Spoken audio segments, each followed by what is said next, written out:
Welcome again to Inland Empire Alive, bringing you issues, events, and perspectives from throughout San Bernardino and Riverside counties. I'm David Brady, and on today's program, I'll welcome Dr. Peter Evelyn with the San Bernardino Symphony Orchestra to talk about the mighty Wurlitzer organ and its historic role at the California Theater for the Performing Arts. That's today on Inland Empire Alive.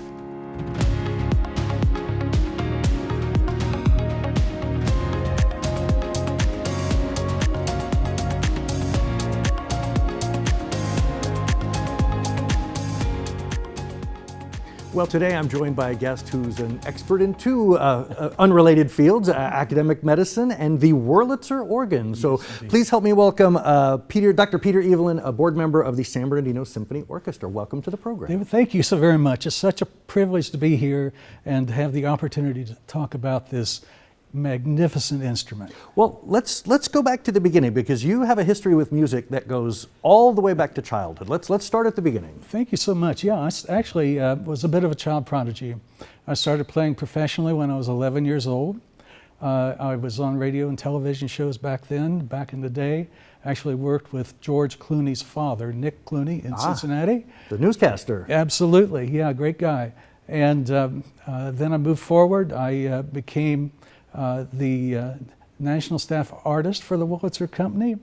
I was also staff organist on the Delta Queen Steamboat, plying America's inland waterways all the way from New Orleans to St. Paul and up the Ohio as far as Pittsburgh.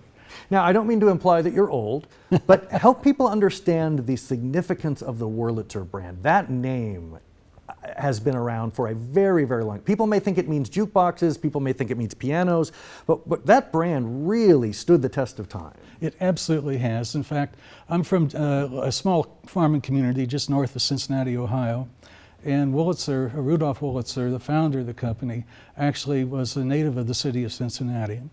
And so the Wurlitzer name was very familiar to me from the very beginning. They had a wonderful store on 4th Street in downtown Cincinnati. And they had been magnificent manufacturers of various things, pianos, etc. But when the great era of the silent film and the movie palaces that were built to accompany the large audiences that wanted to see them needed to make a way for the music to accompany these movies far more economical, Wurlitzer came to the platform and said, I got a solution. Instead of hiring an entire orchestra, let's build an organ that'll sound like an orchestra. And the whole point was it would have to be done live to accompany the film. It wasn't something we watched the film, we composed a score and synced it. It was literally playing while it was projecting right behind you. Exactly. When the movie palaces first started, like in around 1915, the Roxy Theater in downtown New York would seat 6,000 people, had an orchestra of 60 people, and about 10 people writing music all the time to accompany those motion pictures. Just imagine the expense with that. And so if you could pare that down to one person who could look at a screen and spontaneously improvise based on what the emotions were that were being observed on that screen, voila, you have the Wurlitzer Theater pipe organ and the silent movie film organist who could make it all happen. So talk to me about the significance of that term, pipe organ. What is there are many different types of organs, band organ, pipe organ, theater organ. Are these the giant consoles that, like Phantom of the Opera, you see? I mean, is that the picture that people should be thinking of? Kind of, sort of. The Phantom of the Opera stuff was more based on a classical instrument, though you can certainly mimic those sounds on a theater pipe organ. What made the theater pipe organ different was several things, one of which was it had all the live percussions that you could play directly from the keyboard. So, for example, included with the organ, which the one in the California Theater was considered a hot rod, one of only 12 made of that model ever in this country, and so it's a very special instrument, but it included things like a xylophone and a vibroharp and a marimba and a chimes and castanets, bass drums, cymbals, you name it, they all were included on there, along with sound. They're all controlled by a keyboard. All by the keyboard and the organist having a great time with it, with buttons that they could push if they needed to have a car horn, a siren blow. They even had things that sounded like rain falling that you could press on there. So it was really, really innovative. And the thing I didn't understand is that the pipe, the reason pipe is part of the name, is there's a continuous intake of air, a pressurized air, so that they're not blowing at the moment they need that note. The air's there and they have the pressure, they just need to hit the key. That's right. The air's in a special reservoir that is actuated by the organist playing the keyboard, and it's all regulated. And then the other thing that it had that the regular pipe organs didn't have was it had these tremulants, which go up and down like this, and make it mimic the sound of the human voice singing with a vibrato. And you added that, made it a very, very special and unique sound.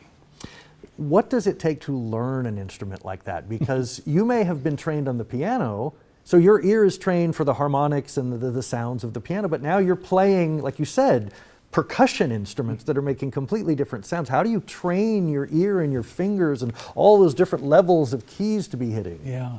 Well, you know, there's not too many. You don't have one of those at home to tinker around with. There's not a Fisher-Price version of that to play with. There you go. Well said. Well, you know, there's not too many of us that can bring these instruments up to full concert level. I would guess it's somewhere between a dozen and 20 people nationally, worldwide, who can really still do that. And the common characteristics of us folks are that we have the ability to envision in our minds, we can hear what the orchestra would be doing at that point in the scene. And essentially we are orchestrating it in our mind and then making the organ become the vehicle of what we're thinking, so that we're creating the orchestration, mirroring the emotion on the screen, so that it really draws the audience right into the center of it. Well, you mentioned being a child prodigy, and I'm curious because, you know, we've heard stories about folks like Mozart and Elton John who have an innate ability far beyond what their mother, you know, instilled in them, you know, making them take lessons. Yeah. Does that, you think, give you an advantage that you're able to maybe hear? I mean, I can't picture what's inside your head, but are you hearing or picturing things that are maybe not typical of someone, you know, who trains on an instrument? Exactly. I think, you know, part of the thing that made me, I think, somewhat unique, there's many people who have this skill or professionals these days, and that is I could hear something and memorize it immediately. And so I was memorizing music from a very young age. Without sheet music, just literally heard it on the radio or heard someone whistle it. And just got in the way. Wow. So it's not only just memorizing the melody, but the way it was presented. So one of the first, my father, who was not musical, was an audiophile. And one of the albums that he bought early on was this thing called Beast in the Basement, which was a theater pipe organ in somebody's basement in Chicago. And once I heard that, I thought, wow, this is amazing. I must have been 5 or 6 years old. And so that imprinting, if you will, just stuck with me. And it's become an incredible love of mine to do whatever I can to continue to preserve these magnificent instruments. You use the word preserve. Let's go there. So talk to me a little bit about the Mighty Wurlitzer, yes. The unit that's actually here in town, yes. at the California Theater for the Performing Arts. It was installed back in the 20s, you know, the silent film era, and now tell me about what its state is today and what the future lies for. Sure, yeah. Well, as you know, the California Theater was built in 1928, and this organ was born on October 27, 1927. So they were really made for each other, and the theater was built with the idea of having a theater pipe organ in it. So there's 2 chambers for which the pipes are installed on both sides of the theater, and you control the sound on them through the pedals, the lower pedals on the organ that open and close shutters. The pipes only have one level of sound, but the shutters will make it louder and softer. And so, of course, these had 100-year-old technology in them, and things wear out over time. There's several parts of the organ that are made from leather, and it requires re-leathering. And now there's technology where we can actually replace some of the old ingenious ways they accomplished getting the sound electronically that are far more reliable, far more cost-effective. And so, yeah, everything is being rebuilt from the ground up. So give me an idea of when folks can expect to hear it back in its glory, and what that experience will be like if they've heard it at a previous performance, that it will sound much different, I would It will sound glorious. You know, part of the sound of an organ, I would say almost half of it, is the room that it's placed in. So the organ, in being designed for that hall, makes it a magnificent combination that today's audience would have never heard in that facility. It will be pristine. It will be just spotless to look at. And we'll have the opportunity to bring back to this community in full force the use of the organ to accompany silent pictures, to play for noontime concerts so people can come and have a brown bag lunch with them. And of course our own symphony orchestra under the great leadership of Maestro Anthony Parthner plans to use it as part of their pieces that the orchestra will have. How unusual is it for a community like San Bernardino to still have a jewel like this? Oh my gosh. Almost 100 years later. I mean, how rare is that? It is beyond rare. First of all, this was a rare instrument to begin with. Even in its, in its heyday. Yeah, in its heyday. This particular model was one of only 12 ever built. There were over 4,000 created by Wurlitzer back in the day, but there's less probably than 200 that exist now worldwide. And to find it in its original installation makes it even more rare. So for this community to have this is a national treasure. So I want to make sure I give folks the address of where they can learn all about the San Bernardino Symphony Orchestra's concerts and programming, as well as the California Theater. You can go to www.sanbernardinosymphony.org, and for the theater, it's www.californiatheatre, that's theater, theatre.net. We'll put that up on the screen. Talk to me about some of the challenges in keeping an organ like that maintained 100 years from the era in which it was designed and built. You know, electrical requirements in building codes have changed and acoustics have changed. And how do you make it fit with the times as, you know, the world moves on? Yeah. Well, the organ is really a timeless instrument. It has a glorious sound that if you've never heard it before, you really owe it to yourself to experience it, and experience it in a building for which it was designed to sit in. Once you hear it, it's a very unique sound that absolutely touches the soul.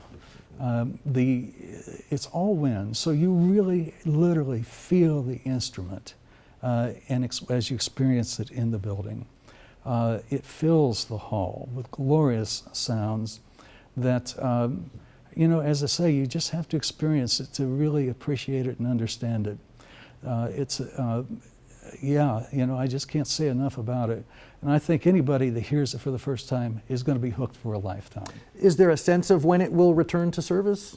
Well, it's going to take a while, because just like the organ, those who can work on it and restore it are a very rare breed. And we have Mr. Mark Herman, who is an outstanding worldwide renowned organist, theater organist, from the Pasadena area, who is restoring it for us. And it will probably take up to 2 years. It's just, there's every bit of it needs to be looked at, redone, polished, replaced, and made to be actually even better than new.